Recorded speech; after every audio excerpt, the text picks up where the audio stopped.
Pa brother honest confessions pano pachirongwa chatinokupai nyaya dzinosuvisa, nyaya dzinosiririsa, nyaya dzinonakidza, dzinosekesa nedzimwe nyaya dzaunofungidzira kuti hadzimbofe dzakaitika mukati meupenyu hwevanhu. Dzimwe nyaya dzaunofungidzira kuti maybe inyaya dzekunyeba but muvanhu umu zvinenge zvichiitika, kungoti chete zvinenge zvisati zvaitika kwauri. Ngatipinde hedu munyaya yedu yekutanga. Maswera sei mukoma? Ndiri murume ane makore 35. Kutaura kuno ndiri kufunga kuzviuraya chaiko. Regai nditsanangure zvakaitika mukoma. Ndakakurawo ndichigara kumusha, asi pamba pedu paiva pakabudirira zviri nani zvekuti taikwanisawo kudya tichiguta uye nekuenda kuchikoro tisingadzingirwe mari yekubhadhara maschool fees. Mukoma, ndini ndaive namba 2 mumba medu. Ndaiva namukoma nevapfana vangu 2 na 1 sister. Mukoma vakapasa chikoro zvekurevesa, saka ndakadzidzawo neshungu kuti ndiitewo saivo. Ndakati ndaenda kuuniversity mukoma, ndakawanawo musikana wandaida aiva asina kubudirira zvakanyanya kumba kwavo. Vaitoratidzawo kutamburira zvaaida, saka ndakava mubatsiri wake nekuti aitombofungawo kusiya chikoro zvekushayirwa zvakakwana. Ndakatanga kumubatsira zamara tiite magraduation tese mukoma. Takati tapedza zvidzidzo takaita lucky tikatanga kushanda. Zvino pakaita lockdown basa rangu rakapera, asi remukadzi rainge riripo. Mukoma, ndaitobatsirawo mukadzi wangu sezvo ndakange ndava kuswera pamba. Mukoma wangu vaya vakanga vava kugara kuAmerica havo, asi vakanga vasati vava nemukadzi. Ndaigarovanetsa kuti ko mukoma nditorewo ndiuye ndizoshandawo ikoko, asi vaiti alright ndichakutora.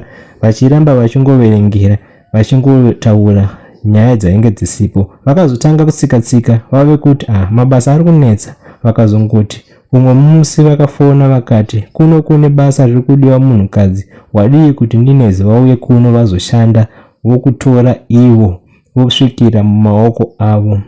Ndakafara mukoma kozi ndaiti Mwari vatondinzwa. Mukadzi akaitirwa mavisa very fast akaenda. Takapembererawo semhuri. Mukadzi akati ane zvimwedzi aenda, akatanga kunetseka kubatika achingoti ndiri busy each and every time pese pandaida kuti ndinge ndichizotaura naye. Ndakatanga kuzvidya mwoyo ndichimuti chindiitirawo mapapers ndouye. Aingonditi ndiri kuita zvakaoma kani mukoma. Yepane iwo rimwe zuva ndakazongoona ndaitirwa video call from my brother vachiti vakuda kunoroora mukadzi wangu because hanzi haugone kuchengeta mukadzi. Mukoma, ndakafenda ndikamukira kuhospital straight. Ndiri kurwadziwa muko, handizive kuti mwana wamai wangu here uyu. Ndoita sei nenyaya yakadai? Pakaipa ndakatiza much and much kuJoni ndikauya kuno kumusha kumvuma kumavise. Ndakajamba painge paine mvura tichinotsika straight mumatope. Ndatambura vedu wei, hakuna kana dhiri riri kupinza mari randati ndaona, hakuna kana vanhu. Imba yedu yandakasiya yakadonhedzwa nemvura. Zvino apa ndiri kugara panze pamavise Growth Point. Ndiri kukumbirawo anoda kundibhadharira bhazi ndidzokere hangu kuCape Town kwandanga ndakaroora muXhosa. Ndakabhaiza full time. Ndiri jaya richiri kutemwa zinobuda ropa. Makore ndine 38 years ekuberekwa. Zvakaoma. Tauraiwo navo mucomment section mutiudzewo pfungwa dzenyu kuti zvavari kuronga nekufunga kuda kuita izvi zvakanaka here panguva ino yatiri. Tichipinda panyaya inotevera. Ini ndaremerwa neupenyu nekuda kwematch and match iri kuitika. Ndanga ndichigara nevamwe baba takatoita vana 2, muhombe ane 3 years, mudiki ane 1 year ne6 months. Ndanga ndisati ndaenda kumusha kwavo. Takachifanira kuenda December uno. Musi wa 29 June baba ava vakangobuda vakaenda. Ndakatozosara ndoona kuti hembe dzose dzakaenda, kwangosara dzakasakara. Ndoona vakarongedza hembe dzavo vakatobuditsa maskati ndivete. Ndiri munhu anofarira kuvata maskati, handidi hangu zvemafriends zvinonetsa nemakuhwa. Pavakazobuda manheru vakabuda vakangopfeka jacket kunge vari kudzoka. Ndakatozoona kuti hamuna hembe nezuro. Apa hatichina chikafu chekudya. Ndokumbirawo vanoziva kunoiswa vana vasingadiwe vandiudze. Ndafunga kunosiya vana kune vaya vanoita adoption hangu. Hakuna kwandingaende nevana vatiziwa nababa vavo. Ndagara kumba ndine 3 vandisiri kutochengeta. Baba ava vairamba ndishande, saka ndaisatumira ndava kuda kutsvaga basa hangu ndichateverera mu comment section ndichinzwa mhinduro dzevamwe mondiudza kana muchinge mazoposta Mukoma. Yeah, zvakaoma. And this one is like a respond kune vari kudzoka muZimbabwe vari kubva kuSouth Africa. Now you're going back to Zim iri pakawanda. You might do well by saving your life. It's one of the biggest advantages. Respect to all those who took that decision. You might go there and regret Zim life is not for everyone. You might go there and feel like coming back when the reality begins to sink in. You might feel like wakaita dzungu kusiri kufa ndekupi ikoko kwacho. It's another year kuno kwacho, another one, but unechekubata. You might have made a very good decision on protecting your life. Wenda kunogara in peace, find something to do and have a better life. Zvinhu zvigofaya, life ikatotora another step, ukatoenderera mberi nelife yako. So when making these fearful decisions, be sure and calculative, because hapashayiki vakunyatsonzwa kuti vakaita dzungu yakuvava hayo Zimu nevamwe vakunyatsonzwa kuti this was the best decision ever. Zvinongosiyana kuti kusaidi rako iwewe zvauyawo zvakamira sei. Iwewe sedunga munhu, look at your situation and do what's right for you. Hapadi kunyanya kuudzirwa apa. Isu tiripo hedu, nothing pushes us to make rushed decisions. Iwewe ndiwe unoziva your personal situation. Ndinongoti rugare kwamuri.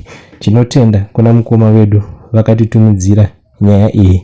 Ngatibva tapinda pane imwe nyaya inotevera. Ndine musikana wandaidana naye ndichiri kuZimbabwe. Now I'm in SA. Ndakawana basa rakanaka regarden boy kumayadi zvekuti kana zvedhudhula zvese izvi hakuna. Saka ini nemusikana uyu takatanga kudanana tese ndichiri kuZim. Then pandakauyawo kuno in 2025 ndikamutoresa passport, akauya achigara nesister yake. Taionana maweekends. Saka muna February gore rino ndakamuudza kuti ndakuda zvekuti tigare tese. Ndabatawo ka $2,500 ndokuda kuroora. Akanditi ishoma. Baba vangu natete vakati haurohwe nemari iri below 4K. Chiri kundirwadza mwana wavo ndini ndakamutoresa passport uye ndakarara naye kakawanda. Ndakamuwana asiri mhandara. Every weekend taisangana pabonde. Nawo ndakuda kuti ndimuitire abvewo mumukuku kwaari kugara nesister yake auye ndigare naye pabasa. Akuramba pa boss vangu vaitotsvaga mamaids 2 in March and she disappointed me. Ndanga ndakamuudza kuti ndinogona kuunza madam. Nawo akutiti ndouya here togara tese because of dhudhula. Handizive kuti ndomutora here nekushaina kwaanoita. Vanhu vekumba kwake vanongoita chero zvavanenge vada vachingomuudzira. Please help me. Ndoita sei? Mukoma, ndakaurayawo shamwari yangu nekuda mukadzi wake. Zvino chipoko chake chandishungurudza mukoma. Ndiri murume ane makore 40. Ndine mari mukoma. Mari yangu iri clean. Ndaive ndawana nenzira dzainge dzakanaka. Mufunge ndaiva nemashop plus makombi angu. Zvese zvaitofamba mune zvakanaka. Zvino ndaive neshamwari yangu andaiwirana naye zvokurevesa. Kana vanhu vaigara kuti munenge mabrothers cause taiwirirana zvekutodaro. Izvo zvakazoitawo kuti vakadzi vedu vawirirane. Zvino mukoma, shamwari yangu yaiva yakaroora pombi yemukadzi, mhenya yemwana. Mukadzi iye aine chivakashure chekuti wega unobvuma kuita kusenga mulundukwa chaiko.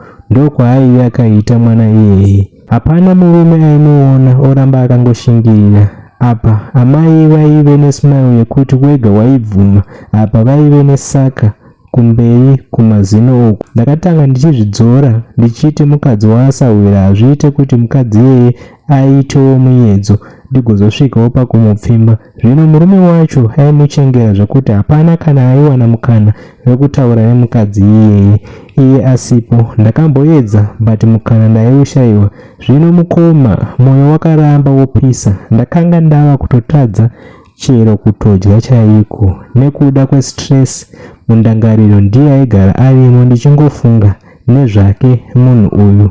Ndaigara ndingori pakufunganya each and every time. Ndikazongoti zano nderipi? Ndikati beta ndiisire ashamwari muchetura mubhiya angofe hake pane kundishayisa mukana pasoulmate yangu. Akati anwa bhiya riya ndiye sarei.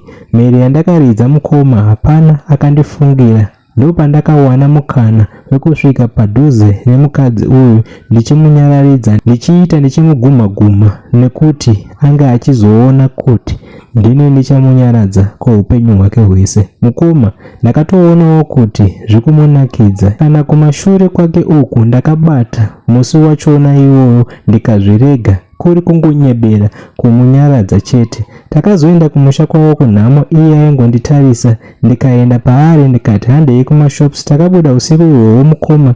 Chinhu chakadhandwa dhei iri zvekuti kana mufi haaitadza kuita hasha mukoma. Takanakirana zvekurevesa. Ndati mukadzi ainaka zvake iyeye. Ndakazoti taneta takudzokera ende hapana akationa. Zvino kubva musi uyu mukadzi uyu ari kungoenda kumwedzi kasingaperi. Uchamboziva here kuti ndiye ainge ari chigagairwa chiye? Aonda nestress nekuti ari kuti murume wake ari kumuti enda unoreurura zvawakaita kuti usafe. Zvino haasi kuda mukoma. Iniwo pese pandiri kudhiraivha ndiri kumuona akagara papassenger seat achitoita nyaya neni. Uku ziso raanenge akandipa so achisekerera zvinenge zvichitotyisa. Mukoma ndaperewa. Sometimes ndiye anombondidhiraivha kuenda kumba oro kubasa. Ndiri kuita kudemba chandakazviitira. Mukoma nditsvagirewo help vanokwanisa kundibatsira kana vachigona kutsipika ngozi yemufi uyu. Ndanzwa nekurohwa pamwe nekurarwa neni nezvikwambo zvangu mukoma. Beta dai chainga chiri chechikadzi zvimwe ndaiti zviri nani. Icho ndicho chatove chirume kwandiri, ndatove mukadzi wacho. Mukoma regai ndiseke. Ndiwo anonzi mazvokuda mavanga enyora mukoma kuita kuzviparira kwandakaita. Ndiri murume ane makore 37 ekuberekwa. Ndakapiwa namba yenyu neshamwari ndokumbiwo chitupa muvige. Ndakakurira kumusha nanhasi ndiko kwandinogara hangu. Ndakati ndapedza chikoro zvinhu zvainge zvakaoma nyika yese. Apa vabereki vanenge vachitotarisira kuti ndini ndiri kufanira kuvachengeta. Baba pedu taiita zvekurima. Zvino baba vangu vakanditi ndakukupa pako kuti unge uchizvirimira zvekutengesa kuti uwane kamari wozotibatsira nemari pane zvinhu zvedu zvatinenge tichidawo kuita. Ndakapiwa munda mukoma. Zvinhu zvikatotangawo kufaya ndichitengesa zvinhu ndichitoitawo kamari. Zvino rimwe zuva bamukuru mukoma wababa aizivikanwa nehuroyi vamwe vese vainge vachivatya. Ndakavaona vachibuda mumunda mangu. Ndakavabvunza kuti ko bamukuru muri kuita sei mumunda mangu?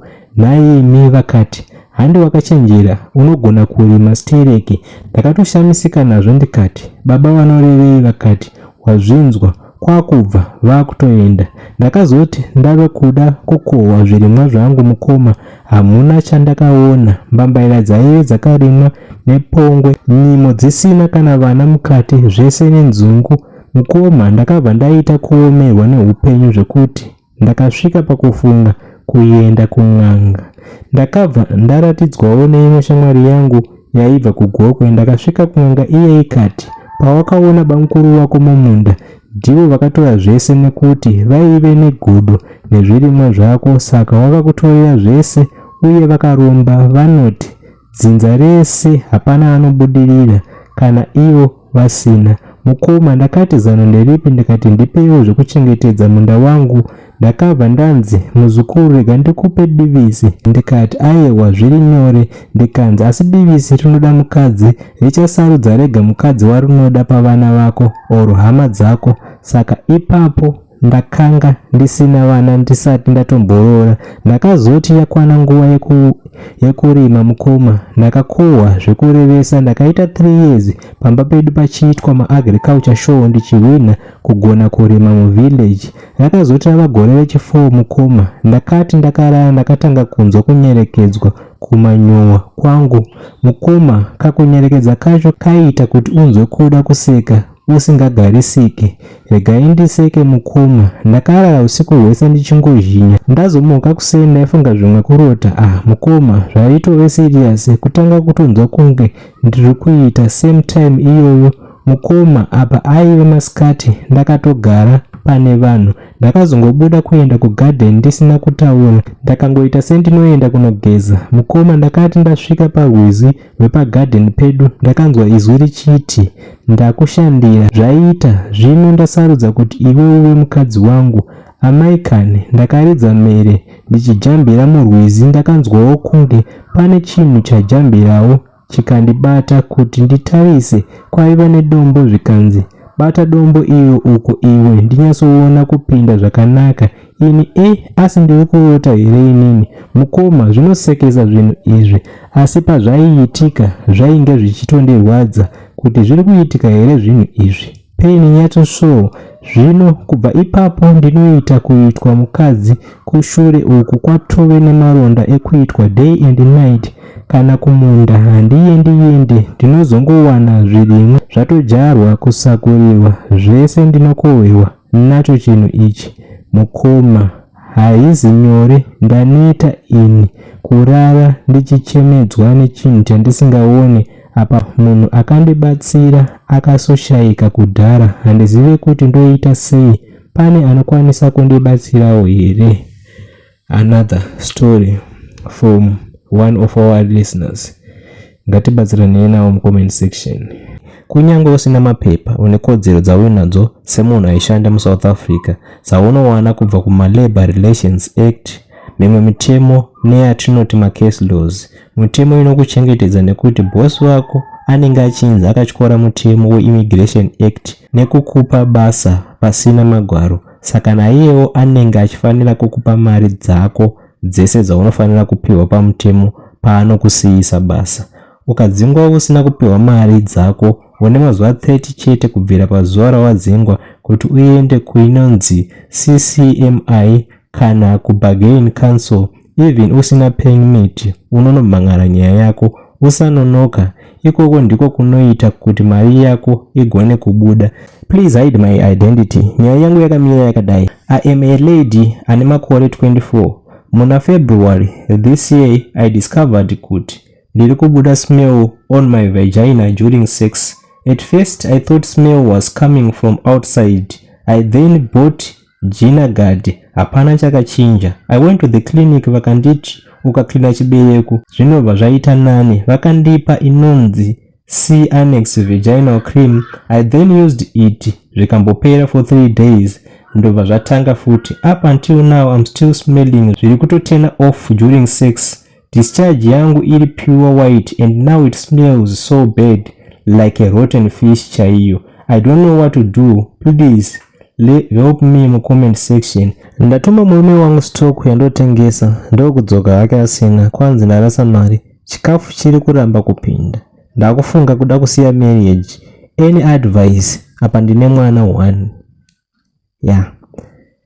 Nasi ndamuka ndakarova pasi, vazongoona imba ya empty. Ari kungofona hanzi komari yerenti ndichapiwa nani. Ndikati tsvaga musaswa wapinde. Ini ndaenda kwangu. Now asenda tuma crying emojis. Hanzi kana usati wakwira bhazi please chidzoka. Bye my landlord. Until next time. Ndine hangu ndatiza much and much mu South Africa. Tiende panyaya yedu inotevera. Nasi Bhangu kumukira kukanda hake late wife wake pa status zvikanzi memories. Tane 3 years chiitesa asati ambomuisa kana ka 1 apa piki racho she was pregnant. Ini dza 5 months kana kumbobata dumbo zvaro. He just ignores. I once asked him kuti why as you are not excited. Hanzi ndozvandiri ukuda ndiite sei. Ndakupinda mu 6 months now. Ruoko runongonanga kuchibhelinda chete and I've made peace nazvo but nasi ndabatikana. But it's okay. Ndangoti let me vent here ladies. Ndo zviri kuno zvirikowo here kwenyu mu South Africa? Dzangove nharo wedwe. Nasi ndatiri gai ndiendese mwana kuscale idate rake kukandirwa kadhi. Hanzi uchiri munhu iwe vamwe vako vakatosoenda kumusha kudhara. Ingawani kune mabhazi emahara 1 iwe uchiri kuitei wakagara munhu. Zvakaoma hazvo. Mwana haana kana kuzombotorwa weight. Hanzi buda uende. Uchiri kutsvagei pano? Nyaya yangu yandiremera and honestly handichazive kuti ndoita sei. Ndakasangana nemukomana wangu 2023. Ini ndine 26 years ane 30. ini ndoshanda sahairdresser kumasvingo, iye ane kahardware shop kake kumaruwa kwavo kugutu. Relationship yakatanga zvakanaka zvekuti within months tainge tatove serious tichitaura zvemarriage tichiti maybe end of 2025 tinoroorana. Problem yakatanga pakuti munhu uyu aisada kuti ndizivane nehama dzake. Takatosvika pakuita gore tiri tese but handina kana kumbosangana nemunhu wekumba kwavo. Anytime pandaitaura nyaya yekuti ndoda kuziva vanhu vekumba kwenyu aingochinja nyaya zvake. Izvozvo ndizvo zvaitozokupedzisira zvaita kuti tinetsane zvainge zvakaipa. Takaparadzana around September 2025.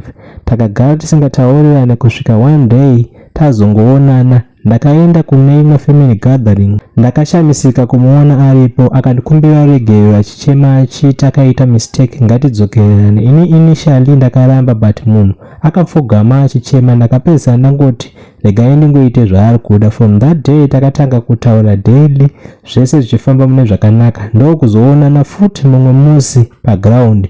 Ndipo paakandivimbisa kuti zvinhu zvese zvava serious, saka ndakufanira kuti ndichikuroora anytime. Kubva mazuva iyaya ndakasangana nevanhu vekumba kwavo vakandigamuchirawo mune zvakanaka. Tikatanga kuzivana, hanzvadzi dzake, vakoma nevanin'ina. Then zvinhu zvakatanga futi kuchinja. Akandifonera achiti uya kunoku ndimbokuona. Ndaenda ikoko akatanga kumisbehave. Kuwirirana kwese kwatainge tichimboita kwakazongosvika pakuparara. Then ndiko kupera kwakazongoita rudo rwedu. Rwakapera mushure mekunge tatowirirana kuti tinge chizivisa hama dzedu pamusoro pemaroro ainge achazouya. Zvese taitoita semukomana nemusikana, asi kudzokerana kwatakaita kwakangobudisa pachena kuti we are not compatible. Tiri pamwe chete takatozongosiyana nazvo. Ndo nyaya yedu yekupedzisira yatanga tiinayo muzuva ranhasi. Let's meet again pane imwe episode. Tinokutendai nekuteerera.